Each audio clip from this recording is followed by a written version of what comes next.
Beralih ke informasi, kepolisian akan mengetatkan aturan larangan modifikasi kendaraan bermotor pada awal Januari 2016. Rencana ini menuai pro dan kontra di masyarakat, khususnya para pelaku usaha modifikasi kendaraan bermotor dan penggemar modifikasi.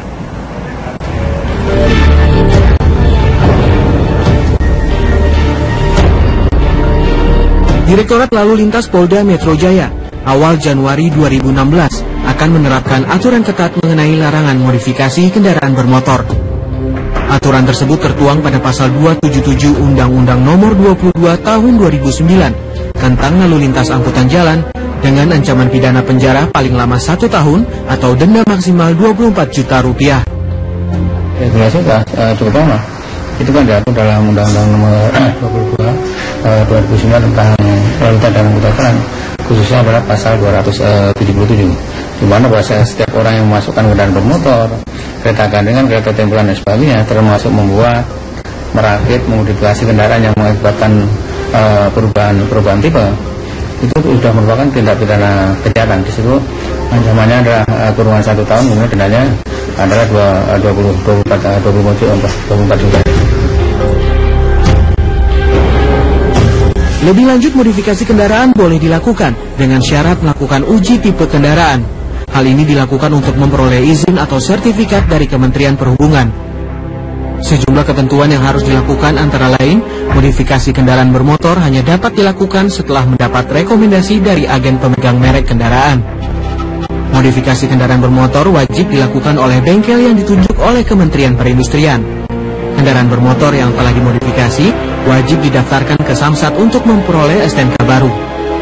Kan ada kadang-kadang mungkin ada yang hanya memasang aksesoris ya, misalnya memasang mungkin perlengkapan yang mungkin mengganggu keselamatan, mungkin ada yang bertanduk atau mungkin ada lampu yang menyulutan, kemudian mungkin ada memasang rotator sini dan sebagainya, itu kan masih pelanggaran lalu lintas.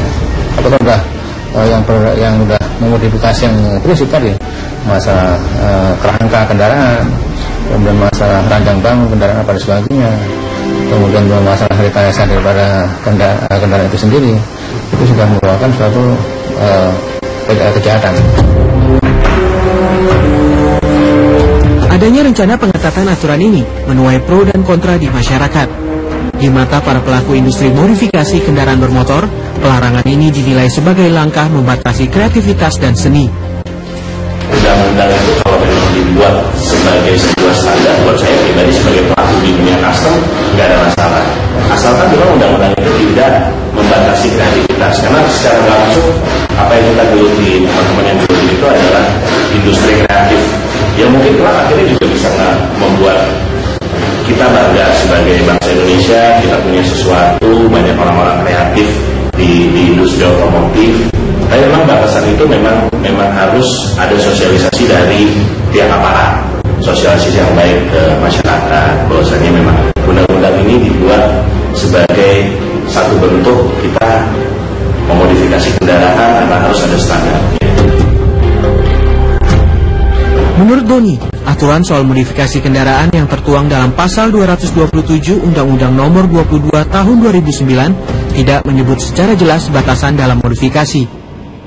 Di industri otomotif kita bergerak di jasa modifikasi, secara langsung kan juga kita menciptakan lapangan pekerjaan. Kita apalagi Pak Jokowi kan juga selalu gembar-gembor ingin industri kreatif di Indonesia jauh lebih maju. Secara langsung kita melakukan itu. Jadi alangkah lebih bijak bila mana memang undang-undang ini disosialisasikan dengan baik. Selain itu, Doni menilai polisi perlu mensosialisasikan aturan larangan modifikasi secara jelas dan tidak terburu-buru. Setuju atau tidak setuju, aturan tetap harus dijalankan. Perlu ditemukan solusi yang bijak agar kreativitas dan keselamatan bisa sama-sama menjadi prioritas. Tim Liputan Metro TV.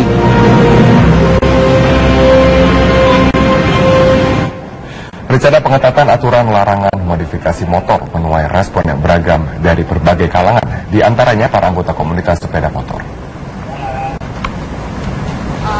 Motor-motor atau kendaraan yang dimodifikasi itu akan dipidanakan denda 24 juta sama penjara 1 tahun. Menurut Mas Oke, sebagai penggiat motor ini seperti apa?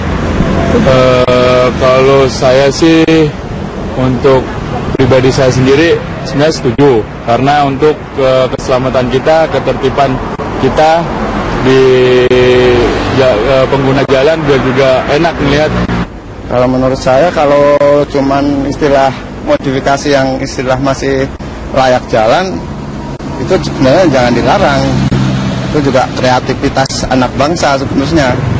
Ya, saya sebagai anggota motor sih saya keberatan sih, Mbak.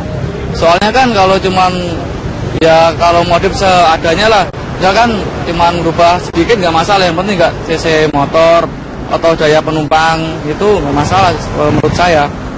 Kecuali kalau sampai misalkan kapasitas dua orang, sampai bisa 6 orang, 4 orang, itu baru bahaya. Pemirsa, kami akan kembali lagi, informasi dari dunia ekonomi akan kami hadirkan sesaat lagi. Sekarang kami hadirkan informasi ekonomi. Membuka pekan terakhir di tahun 2015, indeks harga saham gabungan dibuka melemah pada pagi tadi. Sejumlah sentimen global menjadi penggerak dan membuat IHSG berfluktuasi. Informasi selengkapnya kita akan bergabung dengan Clemencia Michelle langsung dari Bursa Efek Indonesia. Michelle, bagaimana posisi IHSG hingga sesi pertama siang hari ini? Menutup sesi pertama perdagangan hari ini, indeks harga saham gabungan berhasil rebound dan menguat sebesar 0,60% dibandingkan pada pembukaan pagi tadi yang harus terkoreksi sebesar 0,23%, dan menutup sesi pertama ini IHSG berhasil menguat 0,60% atau 27,12 poin dan berada di level 4.549,78, dan beberapa sentimen yang menggerakkan indeks harga saham gabungan pada hari ini salah satunya adalah pergerakan nilai tukar rupiah dan juga bursa Amerika Serikat dan juga Eropa yang didorong harga minyak mentah dunia yang berhasil meningkat seiring dengan persediaan minyak di Amerika Serikat yang berhasil menurun. Nah, untuk nilai tukar mata uang rupiah pada hari ini juga berhasil menguat tipis 0,08% pada pembukaan pagi tadi dan berada di angka 13.639 rupiah per Amerika dolar. Per dolar Amerika maksud saya. Dan dibandingkan pada penutupan hari Rabu lalu, nilai tukar rupiah berada di angka 13.650 rupiah per dolarnya. Ini juga disokong oleh meningkatnya kebutuhan real untuk dolar Amerika pada hari ini atau pada musim liburan kali ini. Dan untuk beberapa sektoral, indeks sektoral yang mendukung dari indeks harga saham gabungan hari ini, ada 9 sektor yang berhasil menguat, di mana penguatan dipimpin oleh sektor keuangan yang berhasil menguat 1,14%, diikuti oleh sektor konstruksi yang menguat 1,06%, dan sepanjang menutup sesi pertama ini hanya ada satu sektor yang harus terkoreksi, yaitu sektor industri dasar yang menurun sebesar 0,63%. Pada hari ini, harga minyak mentah dunia mendekati level tertingginya, yaitu mencapai 38 dolar Amerika, dan ini adalah angka yang tertinggi sejak 4 Desember lalu. Dan berikut adalah prediksi untuk pergerakan indeks harga saham gabungan pada hari ini menurut David Sutianto, analis dari First Asia Capital. Hari ini saya harapkan IHSG bisa menguat hingga resistennya di 4.555. Kenapa 4.555? Karena level ini belum pernah ditembus di Desember ini. Tanggal 1 mau coba ditembus tapi gagal. Tanggal 17 Desember mau ditembus tapi gagal. Saat ini change-nya. Tapi masalahnya, penghambatnya adalah banyak sekali aksi profit taking dari saham-saham blue chip. Karena saham-saham blue chip bisa dilihat dari 2 pekan terakhir itu banyak mengalami kenaikan juga cukup signifikan, sehingga banyak juga profit taking. Salah satu yang bisa diharapkan hanya di second liner. Jadi second liner saat ini bisa dilihat dari strategic index hari ini 100 saham lebih menguat, 50 saham yang yang turun, tapi saham yang turun itu karena yang turunnya blue chip, sedangkan yang naiknya itu dari second liner.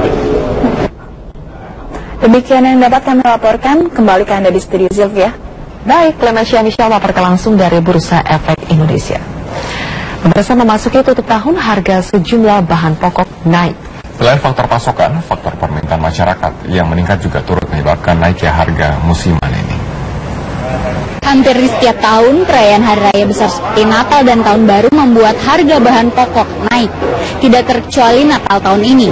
Di Pasar Tomang Barat, kenaikan harga bahan pokok seperti daging sapi, daging ayam, telur ayam, bawang merah hingga cabai naik hingga Rp10.000 per kilogramnya. Di Pasar Tomang Barat, harga daging sapi naik Rp10.000 menjadi Rp120.000 per kilogram. Sementara harga ayam potong negeri naik di kisaran Rp5.000 hingga Rp10.000 dari harga Rp40.000 per kilogram. Harga telur ayam naik Rp2.000 per kilogram. Sementara harga cabai rawit dan cabai keriting merah naik hingga Rp5.000 per kilogramnya. Meski minggu ini tidak mengalami kenaikan, harga bawang merah terpantau masih tinggi, di kisaran Rp40.000 per kilogram. Hampir setiap tahun, perayaan Natal dan Tahun Baru membuat harga di sejumlah bahan pokok naik. Di antara bahan pokok yang lain, daging sapi mengalami kenaikan yang paling besar, sebesar Rp10.000 per kilogramnya. Karena itu, saya sudah bersama pedagang daging sapi, Pak Asrudin. Pak Asrudin, Pak, bisa diceritakan Pak kenaikan harga daging sapi ini faktornya apa ya Pak? Bisa kurang tahu juga, mungkin menjelang Natal kali ya. Iya. Menjelang Natal. Iya, menjelang Natal biasa begitulah. Kalau tahun baru? Tahun baru kemungkinan bisa ada kenaikan juga. Tapi harga naik, yang beli gimana? Ya konsumen sih biasa aja lah. Stabil. Seperti yang dijelaskan, dikarenakan animo masyarakat dan kebutuhan masyarakat yang tinggi, para pembeli tidak berkurang meski harga bahan pokok naik. Dari Jakarta, Lara Zanisa, Muklis Effendi, Metro TV. Kita beralih ke informasi perlambatan ekonomi pada tahun 2015 membawa dampak ke berbagai sektor termasuk sektor pasar modal. Ya, meski tidak mencapai target, Bursa Efek Indonesia mengklaim mencatatkan pertumbuhan yang cukup baik. Sejumlah isu global hingga domestik menjadi sentimen negatif yang cukup signifikan. Mulai dari pertumbuhan ekonomi global yang buruk, ketidakpastian kebijakan ekonomi, depresiasi rupiah terhadap dolar, hingga suku bunga bank sentral yang masih terlalu tinggi. Di tengah kondisi tersebut, Bursa Efek Indonesia mencatatkan nilai perdagangan 5,9 hingga 6 triliun rupiah pada tahun ini atau kurang 1 triliun dibandingkan target. Jumlah emiten baru juga tidak sesuai dengan ekspektasi, namun kinerjanya masih cukup baik dan menghasilkan profit. Secara pasar modal sendiri, sebenarnya performance daripada emitennya not bad. 75-80% emiten masih membuat profit di tahun ini. Tapi all and all, gonjang-ganjing ini membuat memang pencapaian target 30 emiten setahun tidak tercapai. Metro Siang akan kembali dengan informasi karena sering mengamuk. Seorang perempuan di Sanggau, Kalimantan Barat dikurung keluarganya selama 4 tahun terakhir.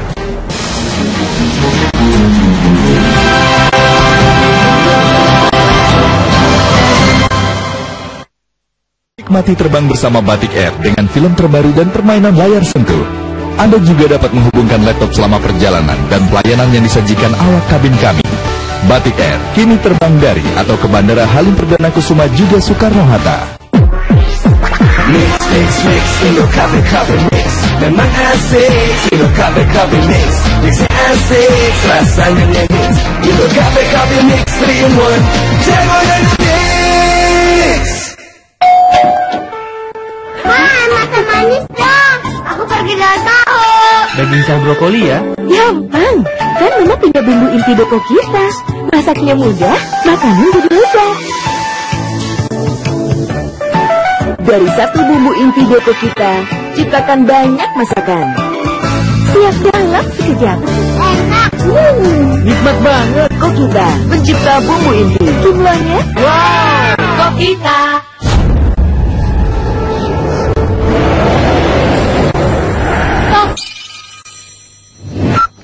Ya Mama, inilah aku. Menangin game, itu obsesiku. Latihan 8 jam sehari, supaya nggak cuma jago satu game. Tahu tips and trick, tahu kelemahan lawan, tahu karakter game, itulah caraku menang. Pokoknya, kalau main game, aku nggak main-main.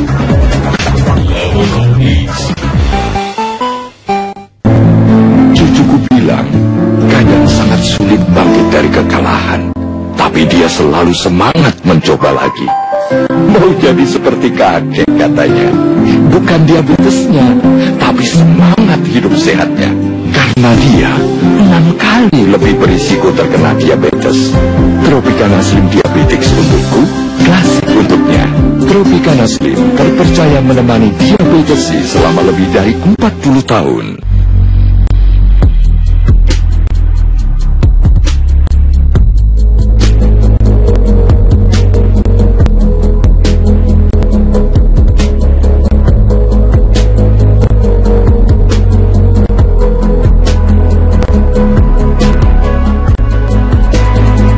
Anda yang peduli, tentang Anda yang berani beraksi. Netizen News, setiap Senin hingga Jumat jam 11:30 siang. Baru, target operasi, setiap Senin jam 9 malam.